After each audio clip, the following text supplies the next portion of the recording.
Hello, folks. Welcome to another episode of the Ninjutsu podcast. I'm your host, Don Rowley. This time around, we're going to talk about a very valuable ninja tactic that's still relevant today. I refer to the tactic of Kumo no Den, which roughly translated means lessons of the spider. This refers to the fact that spiders make webs, and not only do webs catch things, but if you touch any part of the web, information gets back to the spider about it. So the ninja would form networks of people that would feed them information that they didn't have to pick up by themselves, informally, usually without people knowing what they were giving away. And again, this is very valuable skill right now. Let me dispel a myth from the start. A lot of people have this impression that once the ninja got into the territory he was going to be operating in, the enemy territory, that he would be standoffish, the gray man. Nobody knows anything about him. Nobody talks to him. He stays by himself, etc. Really, nothing could be further from the truth. Um, in the in the Bansen Shukai, which I translated here, there is a series of poems by attributed to someone, Issei Saburo, and one of them, the most important ones, is that among the many skills the shinobi needs to learn, there are many, but the most important is getting close to people. And they weren't talking about sneaking up on someone to slit their throats. They were talking about people skills, getting to know someone, getting them to trust you. So yeah, social skills were important to the ninja, which is probably a disappointment to a whole lot of people living in their parents' garages and swinging their nunchucks around. Uh, yeah, that no. So the ninja typically would go into an area under a disguise, and typically that would be like of a traveler or someone that had a reason to ask questions about the place. In fact, in the Shoninki, again, I translated the Shoninki. They even have one type of agent being called what's called a gaikan, outside listener. They wouldn't even go into the area where into the enemy territory. They would just stalk around the outsides, talking to people that came from there. You can pick up a lot of information, and this was fairly common back in the day. Information was kind of scarce. People were curious. They, where are you from? Oh, what's going on there? And how's things going? All that. So it wasn't unusual for people to just talk people up about what's going on wherever they came from. And once a ninja got to an area, he would start asking questions and ask people to pass along information. Um, for example, like the Koga or Koka ninja were famous for medicine. They would travel around, some of them travel around selling medicine. And of course, they would ask questions relating to that might impact their business. Like if there was a new minister or appointed for the Lord, or something like that. Or if there was rumors that they were going to be attacking the next place over. They had a reason. They would make these relationships, and then people would pass along the information to them. Obviously, this is still a thing, and is magnified by the use of the internet and social media. And in fact, it's one of the few reasons why I think that I still am on social media, just because I can help people, and I do have good relationships. Uh, if you haven't noticed, sometimes social media can be pretty damn toxic. I heard the other day that someone say that social media is a lot like chemotherapy. It has its uses, but at its heart, it's poison. And yeah, but with social media and the contacts you can make, it really helps you out gathering information. Um, Now, I think, if you're watching this, you're probably a martial artist, probably doing the same art that I do, ninjutsu. Um, and you're probably a little bit more active than most people. I mean, there's people that go to classes, study martial arts, and then go home and that's it. But then there's people that, join forums, go to seminars, watch podcasts by handsome and distinguished gentlemen, and a little bit more active. And that's a good community, and that's an example of a community. So this is where you can start to make these contacts with people that can help you in many different ways. Before I go on, I just want to point three things out. First of all, try to make friends. Don't ask unrelated questions in forums devoted to whatever community you're part of. Um, like in the case of martial arts, like you're probably going to friend everyone that's in martial arts class in your martial arts class because you deal with them. Then you're probably going to like friends of friends, friends of your teacher, and like that, and then maybe join forums. Then on your page, not in a forum, you can ask the question, like if you need help. Um, Second, try not to fall into any echo chambers, and if you do, realize what's going on. That's the nice thing about martial arts. We don't get too many people thinking, that say, a woman shouldn't have to learn how to defend herself. We should be teaching men not to rape women. If you're taking self-defense, you've already taken that responsibility. So we don't get those types, and we get, left wing, right wing, all that. But if you're a gun enthusiast and you join gun forums, nobody's going to be saying, yeah, nope, nope, nope, nope, nope, nope, nope. Just realize that, okay? And third, try to vet your sources. Um, ironically, if I ask a question about ham radio or about how what people think of a certain car, pretty straightforward answer. But ironically, if I go into a ninjutsu forum and ask something about ninjutsu, you a lot of times we a complete and absolute nutcase that doesn't know what he's talking about. Like, oh yes, well, in the art that I started, we believed, again, just be careful. Um, so making contacts online is a great help. I mean, and I think that again, if you're watching this, you're probably martial artists, and martial arts is fantastic because everybody does it. You've got rich, poor, white, black, Asian, right wing, left wing. I've got geologists, former border patrol, ER hospice, ER nurses, um, IT people up the wing for some reason. Just all these different types, and all over the world too. I could probably find somebody in almost any nation that I could reach out to. If not directly contacting me, then through somebody else. Same thing for questions. I mean, if I do not, if somebody asks a question about Japan and I do not know it, I do have Japanese friends and I could probably pass along the question to them and come back. It's kind of crowdsourcing questions. It's so martial arts is good, but again, what do you feel passionate about? What do you not mind going through a lot of posts on? Find community. Don't try to create a community. I've known there's an idiot out there that tries to create communities every so often, but it always fails. Um, Find something that you're interested in and kind of like join the community. Again, the community is of people that don't just play bridge, but play bridge and are part of Facebook groups, and watch videos on how to play bridge. I don't know anything about bridge. I mean, okay. Um, the communities. Martial arts again is great, but whatever you do, but some are not as diverse as martial arts. Let's just face it. If you're talking, if you're joining a financial planning group on Facebook, probably not too many people that are worried about making rent. Probably not too many people bussing tables. Gamers, not too diverse, not too many different things. But as it is right now, if when I said that I was going to start learning ham radio, I had at least 4 or 5 people say, "Hey, I've already got my license. If you got any questions, hit me up." Um, when I need, to know if something's going on in a place of the world, again, get an answer. Uh, this reaching out can help answer questions, but one very valuable thing that you're going to look in on is you want guides. You want kind of like people to tell you, this is right, this is wrong, what you see online. If you've followed this podcast, you probably remember the Yasuke episode. Now, I laid out the facts.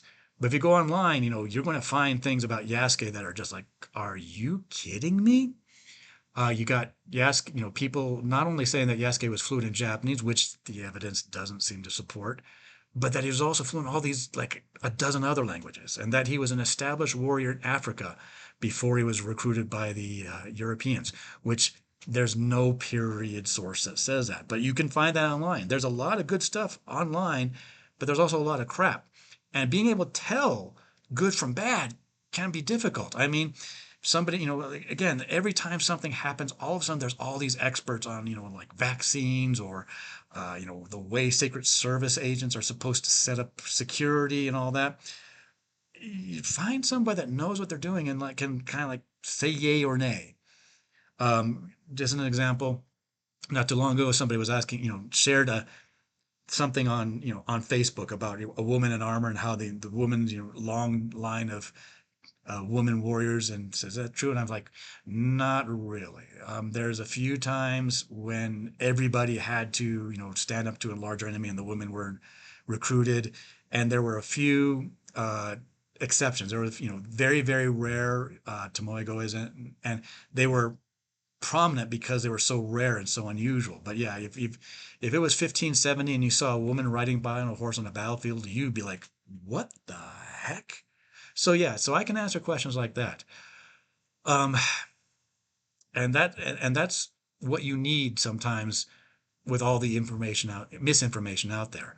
Uh, Again, people are quick to give answers, but if you, if somebody's screaming about how Yellowstone is about ready to boil over and explode in a super volcano, I've got a friend who's a geologist. I've stayed in his guest room, played with his dogs. I'm probably asking him, is there anything to this? Because that's the thing with the news cycle and blogging and all that, is that they're not worried about accuracy. They're worried about getting you to click on it and and want you to see as much advertising as possible. Usually, some bloggers and even some, news sites really don't know what they're talking about, and they don't care as long as they get the advertising revenue. They don't worry about a reputation. They'll just set up something else later on. So you kind of need information to kind of help you, or a guide to help you figure out what information is good, what information is bad, especially if you're getting into something.